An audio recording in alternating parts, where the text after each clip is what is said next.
말씀 요한계시록 5장 7절부터 14절에 있는 말씀입니다.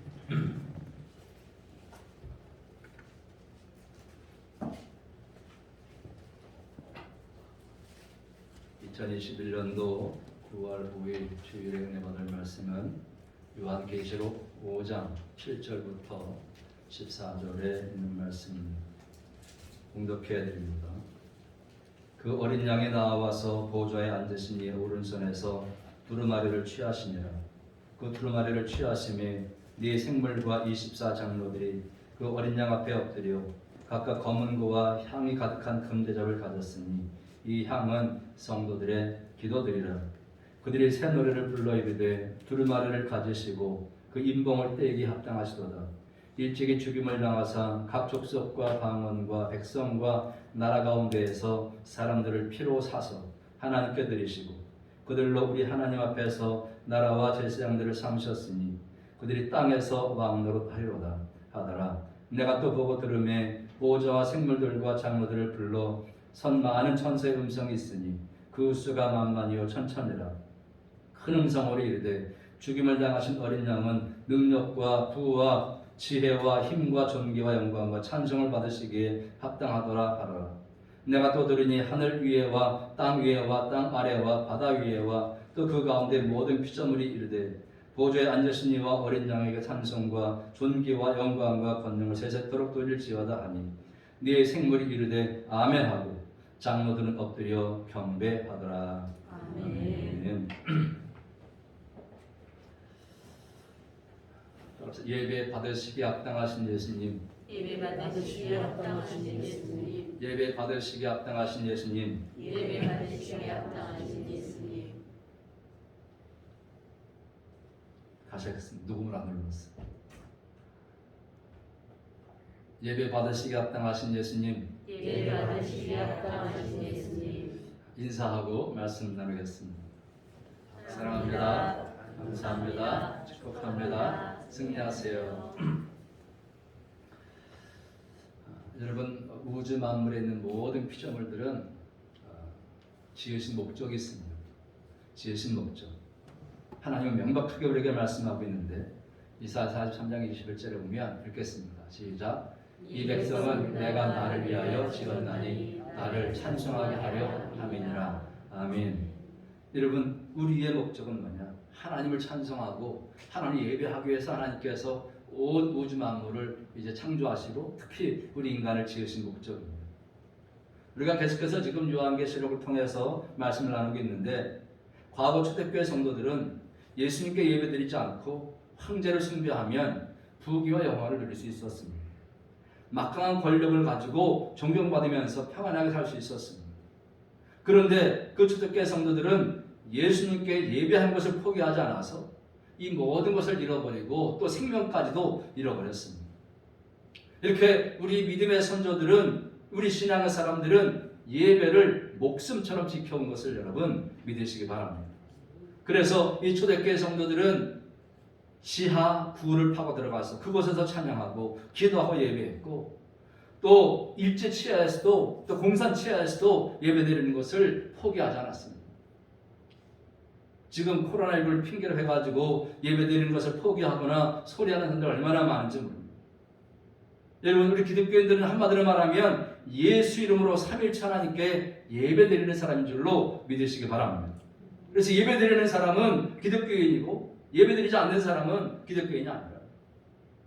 그래서 하나님은 그 역사 속에서 항상 예배하는 자를 찾으시는데 여러분, 요한복음 4장 23절에 시작.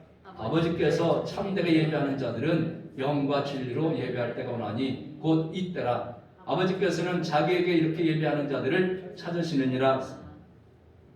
하나님이 찾는 사람은 부한 자나 권력자나 능력 있는 자가 아니라 예배하는 자예요. 그 세상은 예배하는 자와 예배하지 않는 자로 나눠집니다. 그래서 우리 신앙인들은 성부, 성자, 성령 하나님께 예배하는 자예요. 예수님은 그 예배하는 자가 다 차기까지 기다리고 계십니다. 그래서 그 역사의 마지막을 섭리하실 것입니다. 그 수가 다 차게 되면 역사는 끝이 납니다. 그러면 우리가 왜 이 예수님께 예배를 드려야 되느냐? 왜 예수님이 이 예배를 받으시기 합당하신 분이시냐? 이걸 오늘 말씀 통해서 나누려고 합니다. 우선 예수님은요, 죄와 사망을 이기고 승리한 심판주이시다. 시작.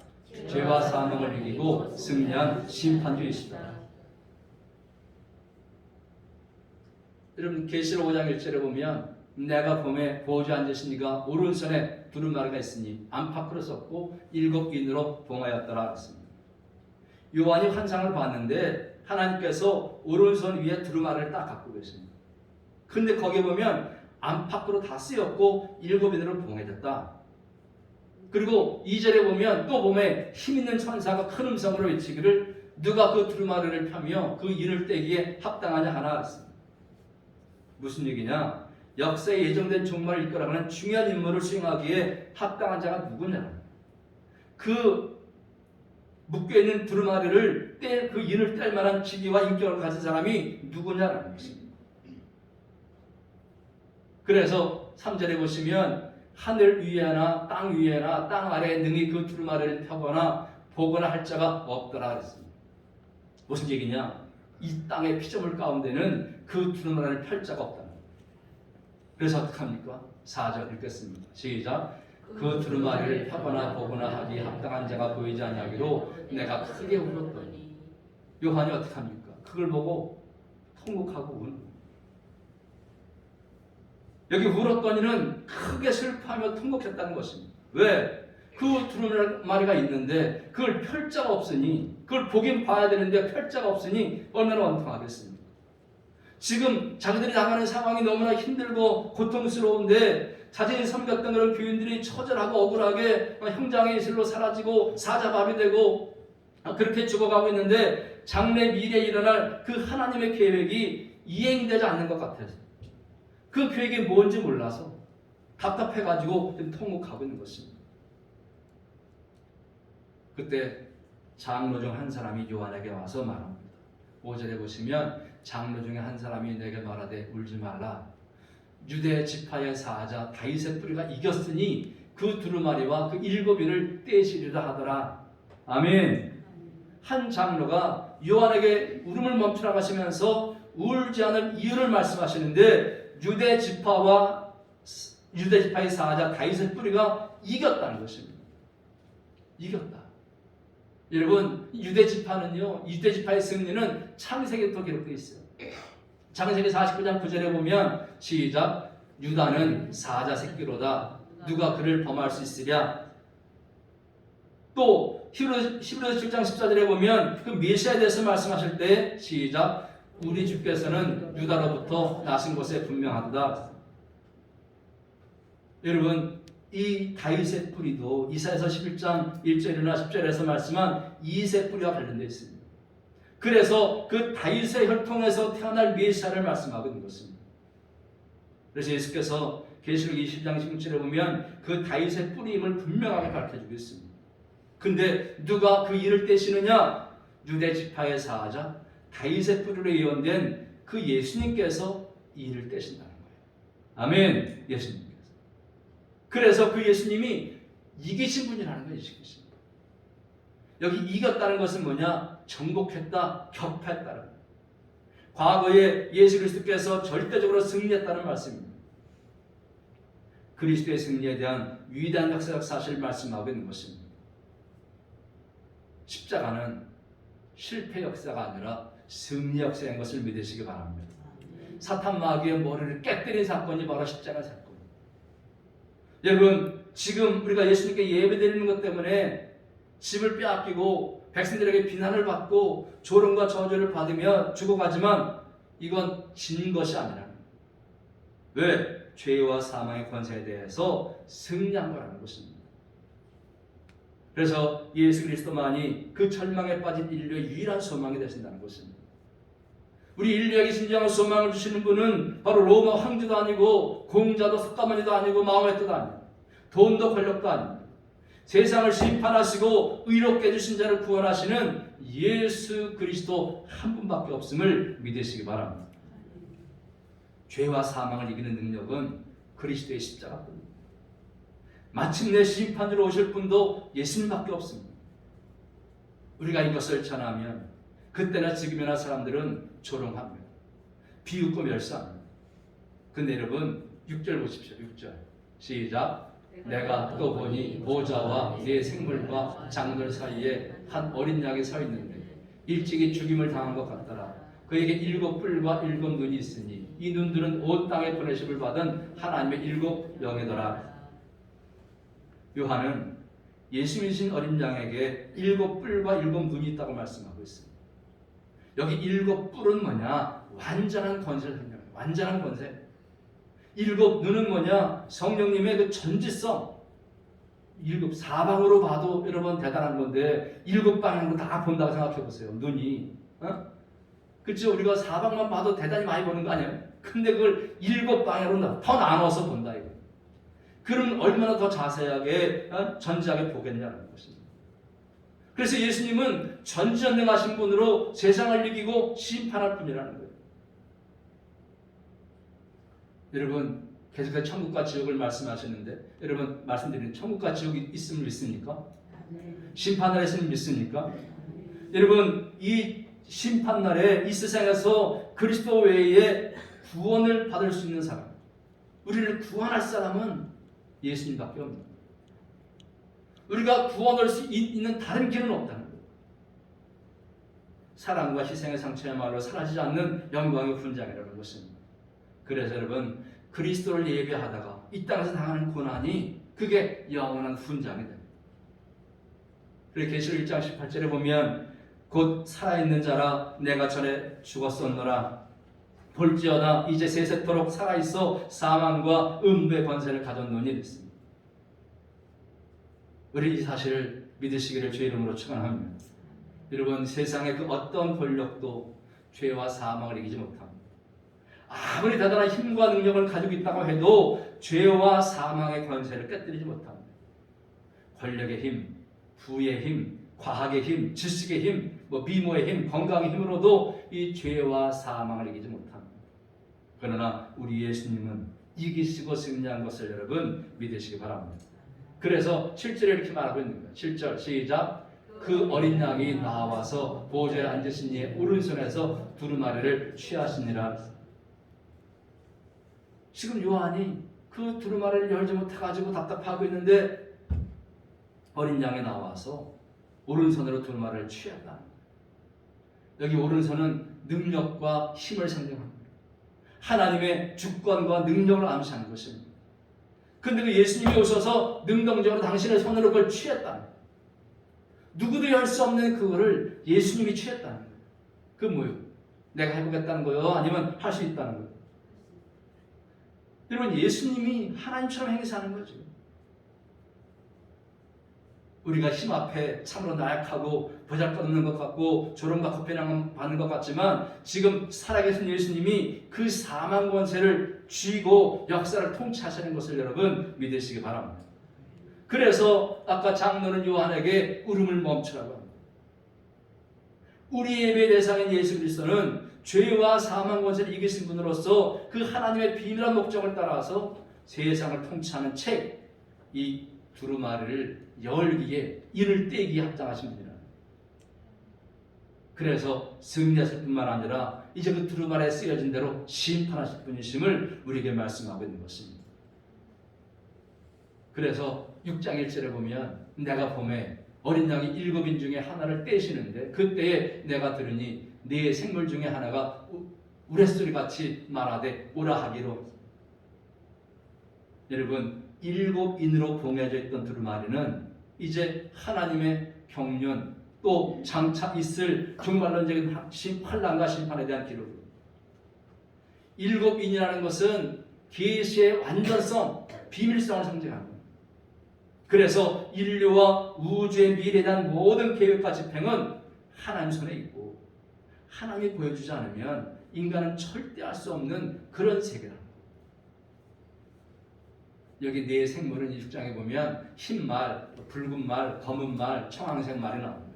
이게 다 왜 나타나느냐? 심판을 나타내는 거예요. 그래서 여러분 6장 16절에 보시면 시작.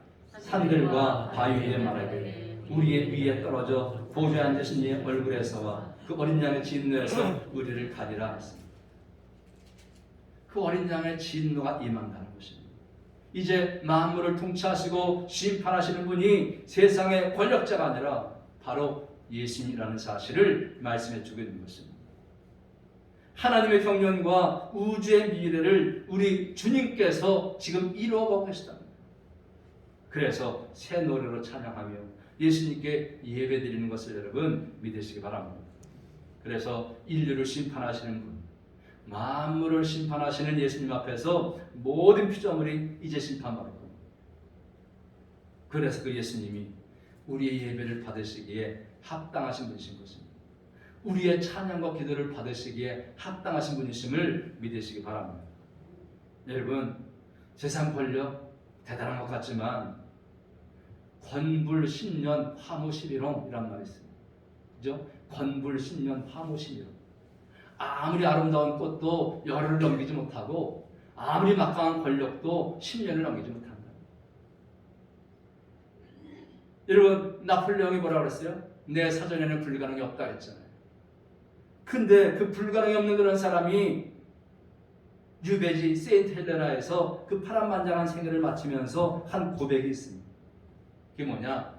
나와 시저, 나와 나폴레옹과 시저는 칼로 세상을 정복했다. 그러나 그 제국은 영원히 멸망해버렸다. 그런데 예수 그리스도는 병절 하나 없이 사랑으로 세상을 정복했다. 그리고 그 제국은 아직도 세상을 다스리고 있다. 그를 위해 목숨을 바칠 부하는 온 세상에 얼마든지 있다. 아멘. 여러분, 우리가 그 주님을 위해서 목숨 바칠 부하요. 믿습니까? 믿습니까? 온 세상에 얼마든지 있다. 이게 나폴레옹의 말. 그렇게 권력이 대단해 보이고 탐스럽게 보이지만 권력은 구름처럼 흘러가는 것입니다. 오직 영원토록 살아계시면서 우리 예배를 받으실 분은 십자가를 통해서 죄와 죽음을 이기시고 역사를 통치하시고 섭리하시면서 심판하실 예수님밖에 없는 것입니다. 이 사실을 믿고 승리하시기를 주의 이름으로 축원합니다. 자, 두 번째, 왜 예수님이 예배 받으시기 합당하시냐? 두 번째는요, 십자가에서 죽임을 당하신 어린 양 구속주이시다. 시작. 십자가에서 죽임을 당하신 어린 양 구속주이시다. 예수님은 우리를 위해 십자가에서 죽임을 당하신 어린 구속주이시기 때문입니다. 여러분, 예수 그리스도의 승리는 어떤 방식으로 이루어졌냐 하면 계시록 5장 6절에 보면 내가 또 보니 보좌와 네 생물과 장돌 사이에 한 어린 양이 서 있는데 일찍이 죽임을 당한 것 같다라 그랬습니다. 여기 죽임을 당했다는 말은 도살당했다, 살육당했다 이런 뜻이에요. 어린 양의 승리는 결국 죽음을 통해 이루어진다는 것입니다. 마치 어린 양이 도살당하는 것처럼 그렇게 예수께서 십자가에서 돌아가셨지 않습니까? 지금 요한이 보고 있는 승리한 예수님, 심판하신 예수님은 십자가의 흔적을 가지고 있다는 거예요. 십자가. 손에도 옆구리에도 발에도 그 십자가의 흔적을 가지고. 유대 종교 지도자들의 그 로마 권력과 협잡해가지고 예수님을 처절하게 십자가에 처형했지 않습니까? 근데 여러분, 왜 예수께서 십자가에 죽으셨습니까? 왜? 오늘 5장 9절에 보면 이렇게 써 있습니다. 시작. 그들이 새 노래를 불러 이르되 두루마리를 가지시고 그 임공을 떼기 합당하시도다. 일찍이 죽임을 당하사 각 족속과 방언과 백성과 나라 가운데에서 사람들을 피로 사서 하나님께 드리시고 그 임봉한 두루마리 책을 취하신 어린 양께 네 생물과 24 장로들이 새 노래로 찬양합니다. 그러면서 그 어린 양이 신 예수님이 임봉을 떼시기 합당한 이유를 말하는데 그 첫째가 뭐냐 하면 일찍이 죽임을 당했기 때문입니다. 예수께서 십자가에서 단번에 죽으심으로 죄와 사망의 권세를 정복했다는 말입니다. 두 번째 뭐냐? 예수께서 대속해 주었다는 거예요. 우리의 죄를 대속해 줬다. 그래서 각각의 혈족 관계, 동족 관계로 이루어진 그 나라와 민족, 각각의 언어를 사용하는 나라와 민족, 각각의 정치와 법률 아래 있는 나라와 민족들, 또 일정한 법과 형태를 가지고 있는 사람들까지 십자가에 죽으신 예수님께서 핏값으로 사서 하나님께 드렸기 때문이라. 그래서 유대인이나 이방인이나 자유자나 노예나 여자나 남자나 온 인류의 구속주가 예수님이시기 때문에 찬양과 경배를 받으시기에 합당하신 분이시다. 아멘. 예수님은 우리를 피로 사신 분이기 때문에 우리 예배를 받으시기에 합당하신 분이십니다. 그래서 예수께서 우리를 위해 십자가 돌아가시고 우리를 구속해 주셨기 때문에 예배 받으시기에 합당하신 분이라는 것입니다. 자, 12절 한번 읽겠습니다. 12절 시작. 큰 음성으로 이르되 죽임을 당하신 어린 양은 능력과 부와 지혜와 힘과 존귀와 영광과 찬송을 받으시기에 합당하도다 하더라. 여러분, 당시 이 용어들은요, 황제나 왕을 찬양할 때 쓰인 말이에요. 여기 능력과 부와 지혜와 힘과 존귀, 영광, 찬송, 이거는 황제나 왕을 찬양할 때 쓰인 용어. 근데 이것을 죽임당하신 어린 양 예수께서 썼어요. 이 말은 뭐냐? 황제가 하나님이 아니라 그리스도가 하나님이라는 이 정치적인 선언인 것입니다. 하늘의 천사들까지도 이렇게 선포하는 것은 뭐냐? 우리 주님이 구속사를 성취함으로 인해서 하늘과 땅의 모든 존재에게 인정받으시는 진정한 왕이라는, 지금 큰 음성으로 이르되 이거 뭐 천사가 말하는 거예요. 천사들. 그래서 십자가의 은혜를 입은 우리에게 뿐 아니라 은혜와 전혀 상관없는 천사들로부터도 이렇게 왕이심을 인정하고 능력과 부와 지혜와 힘과 존귀와 영광과 찬송 받으시기 합당하다. 천사들도 주님을 이렇게 높이고, 그러니 우리가 그 주님을 예배하고 높이는 것은 당연한 거 아니겠습니까? 우리가 성경을 보면 가끔 귀신들도요, 주님이 왕인 것을 안다고 그렇게 마태복음 8장이나 마가복음 1장에 기록하고 있습니다. 왜? 우리를 죄와 사망에서 구원해 주신 주님이시기 때문에 우리는 주님에게 예배드리는 것입니다. 여러분, 누가 영광과 찬송을 받으시 합당하다고 말합니까? 어린 양. 주님만이 우리 예배를 받으시 합당하신 분이십니다. 그 어린 양에게 예배드리는 모습이 이제 5장에 기록되어 있는 건데, 여러분 어떻게 예배드리냐? 8절에 보시면 그 두루마리를 취하심에 네 생물과 24장로들이 그 어린 양 앞에 엎드려 각각 검은 고와 향이 가득한 금대접을 받았으니 이 향은 성도들의 기도들이라 했습니다. 네 생물과 24장로들이 엎드렸습니다. 여러분, 사실 예배는요, 엎드리는 거예요. 납작 엎드리는 거예요. 내가 왕이 아니라 하나님이 왕이라, 주님이 내 모든 것의 주인이라고 납작 엎드려서 하는 거예요. 최고의 존경을 표현하는 게 예배. 그러니까 하나님 앞에 다 내려놓는 게 예배. 여기 보면 네 생물과 24장로들이 납작 엎드렸다는 겁니다. 그리고 거기에 향이 가득한 금대접을 가지고 성도의 기도를 드리고 있는 것입니다. 그런데 여러분, 14절에 보면 네 생물이 이르되 아멘하고 장로들은 엎드려 경배하더라 했어요. 장로들도 예수께 엎드려서 경배했습니다. 여러분, 동방 박사들이 예수께 예물을 드릴 때 엎드려서 경배한 것처럼, 여러분, 예수님을 최고의 가치로 경배하는 것이 바로 엎드려서 드립니다. 검은과 향이 가득한 금대접, 기도로 예배하는 것, 이게 진정한 예배라는 것입니다. 그래서 하나님은 예배 때마다 우리의 기도를 받으시기 원하시는 것을 믿으시기 바랍니다. 큰 눈물로 기도하는 상한 마음을 다 받으시는 거예요. 그래서 시편 34편에 시작. 여호와는 마음이 상한 자를 가까이 하시고 통회하는 자를 구원하시는도다 그랬습니다. 여러분, 세상에 속상한 일이 있으면 에이 속상해 교회 안 가, 이게 아니고 오히려 속상하기 때문에 교회 오셔야 돼. 아멘. 속상하기 때문에 교회 와야 돼. 속상하기 때문에 교회 와서 하나님 다 내려놓고 하나님과 속상해요. 이게 속상하고 어떻게 해요? 그 상한 마음을 얘기하면 하나님께서 통회하는 자를 구원하시는도다. 아멘. 시편 51편에 보면 하나님께서 구하시는 제사는 상한 심령이라. 하나님이요 상하고 통연한 마음을 주께서 멸시하지 아니하시리이다.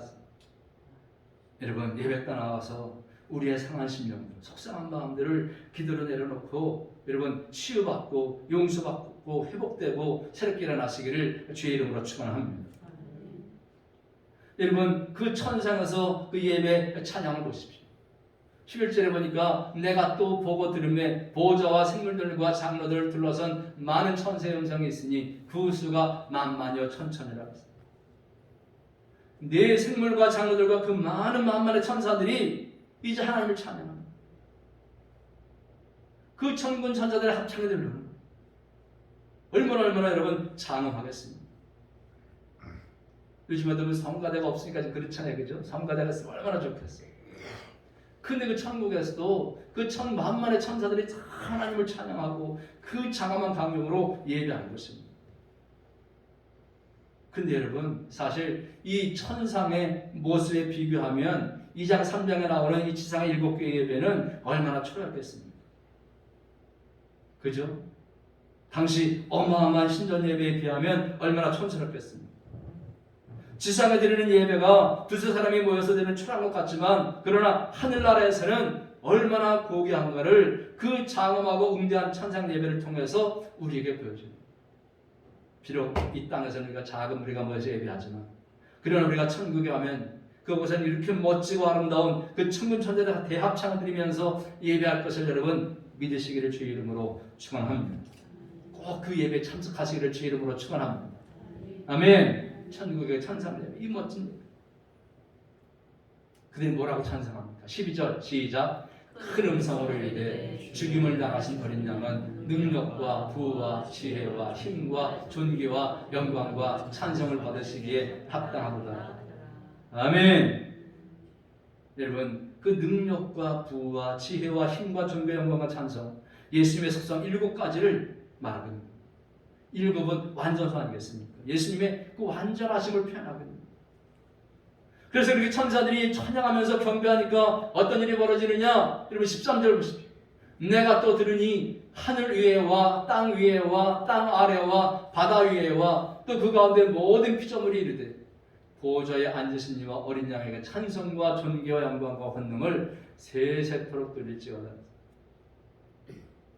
여러분, 우리는 지금 코로나로 인해서 자유롭게 찬양도 못하고 또 기도도 잘 못하고 있는 시점입니다.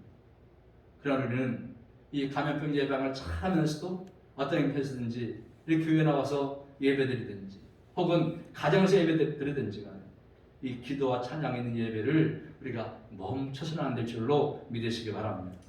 아멘. 그래서 그 천군 천사들이 찬양하는 그 아름다운 그 예배에 우리가 꼭 동참해야 될 줄로 믿습니다. 자, 세 번째, 그러면 왜 예수님이 예배 합당하시냐? 세 번째, 하나님 앞에서 나라와 제사장과 왕으로 삼으셨다. 시작. 하나님 앞에서 나라와 제사장과 왕으로 삼으셨다. 예수님은 우리를 피로 사셔서 하나님께 드렸다 그랬습니다. 9절에 보면 각 족속과 방언과 백성과 나라 가운데서 사람들을 피로 사서 하나님께 드리시고, 여러분 하나님께서 우리를 피로 사서 하나님 앞에서 나라와 제사장과 왕으로 삼으셨다는 거예요. 10절 말씀도 보면 그들로 우리 하나님 앞에서 나라와 제사장들을 삼으셨으니 그들이 땅에서 왕으로 하리로다 하더라. 어린 양 예수 그리스도께서 책을 취해서 그 인봉을 떼시게 합당하신 세 번째 이유, 그것은 바로 예수께서 각 족속과 방언과 백성과 나라 가운데서 사람들을 사서 하나님께 드리고 뿐만 아니라 하나님 앞에서 나라와 제사장으로 삼으셨기 때문에 그렇습니다. 그래서 우리가 그 주님을 예배하고 찬양해야 됩니다. 이렇게 예수 그리스도의 대적적인 죽음은 지상의 성도가 왕노릇 할 수 있도록 만든 결정적인 사건이 바로 예수님의 십자가의 대적적인 죽음입니다.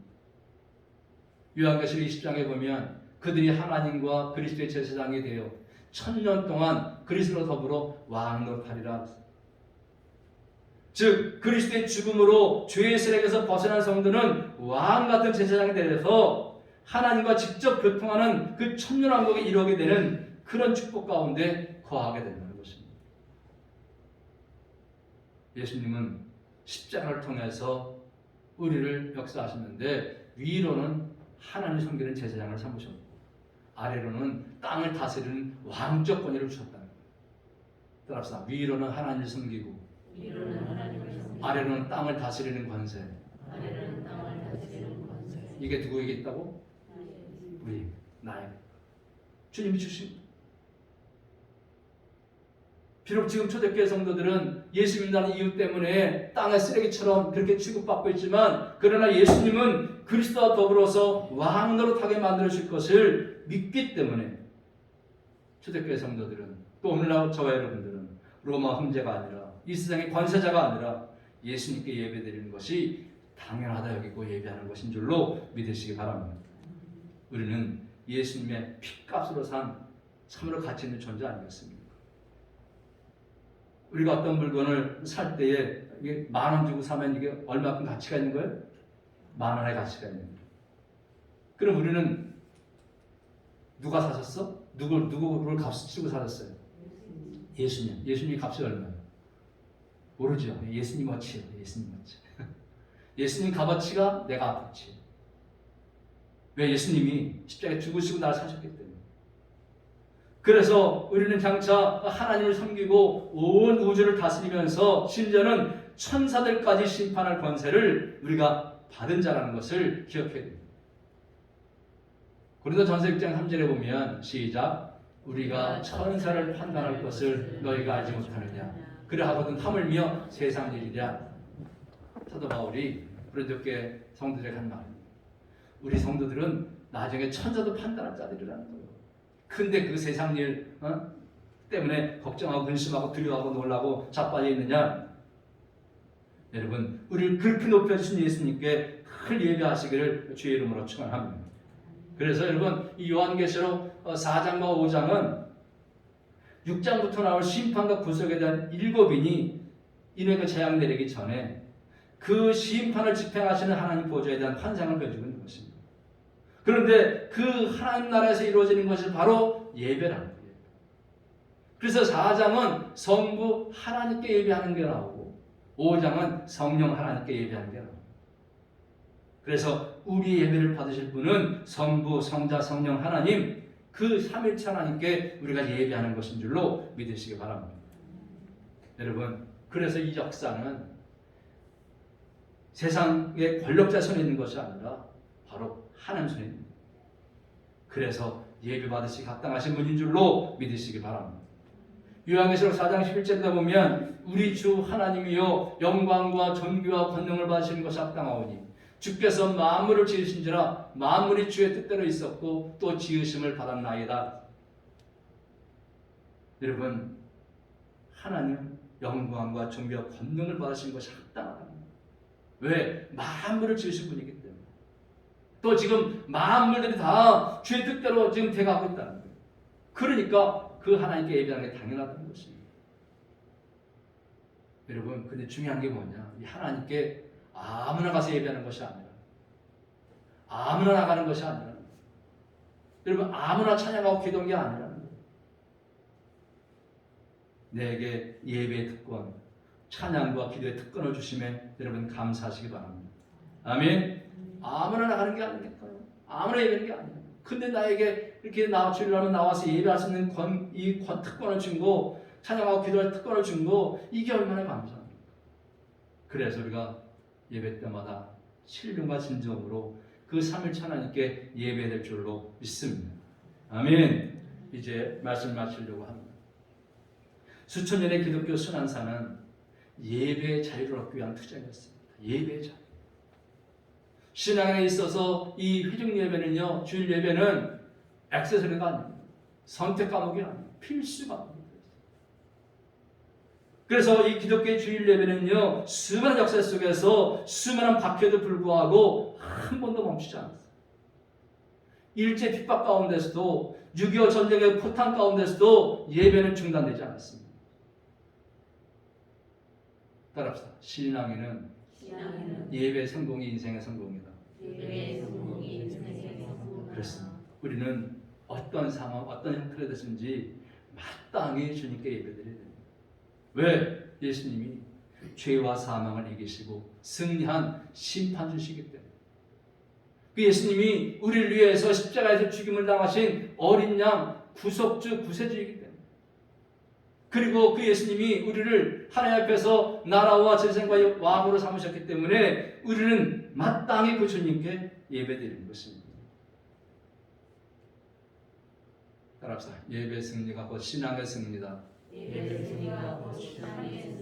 예배 성공이 곧 인생의 성공이다. 예배 성공이 인생의 성공이다. 이 사실 잊지 마시고 살아날 동안에 예배로 하나님께 영광 돌리면서 승리하는 삶을 살아가시기를 주의 이름으로 축원합니다. 아멘. 기도하겠습니다. 사랑과 은혜가 충만하신 하나님 아버지, 오늘도 말씀을 통해서 우리가 왜 예수님께 예배드려야 하는지, 왜 예수님이 예배 받으시기 합당하신 분이신지를 듣고 깨닫게 하심에 감사드립니다. 예수님은 죄와 사망을 이기고 승리한 심판주시기 때문입니다.